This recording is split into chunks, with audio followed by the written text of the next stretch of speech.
Friends, నేనైతే చాలా బాగున్నాను. మీరు కూడా బాగున్నారని కోరుకుంటున్నాను.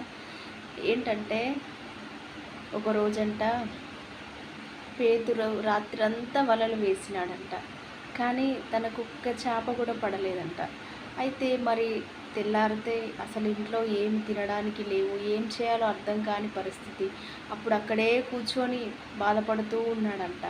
అప్పుడు ఆ దేవాది దేవుడు తన దగ్గరికి వెళ్ళి, పేతురు, ఎందుకు రాత్రంతా వలలు వేసి ఓడిపోయినావా? నేను నిన్ను తీసుకొని వెళ్తా అని వెళ్ళినప్పుడు అసలు పేతురు ఎక్కడైతే వలను వేసినాడో అక్కడికే తీసుకొని వెళ్ళాడంటండి. అప్పుడు విస్తారమైన చేపలు తన దోణిలు నిండగా, ఇంకా పక్కన వారికి కూడా తను పెట్టే అంతా కూడా దేవుడు తనని దీవించాడండి. ఇప్పుడు మన జీవితంలో కూడా మనం అనుకుంటాం, మా పని అయిపోయింది, మాకు ఇక ఏమి లేదు, ఏమి రాదు, దేవుడు మమ్మల్ని చూడట్లేదు అని ఎంతో చింతలో బాధలో మనం ఉన్నప్పటికీ అతను ఒక్కటే అంటాడండి, పేతురు ఎక్కడైతే పడ్డాడో నేను పేతురుని అక్కడనే లేపినాను.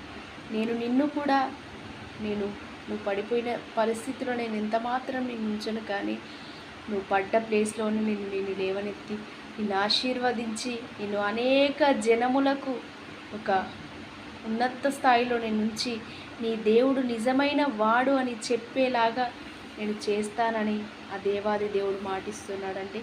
Thank you.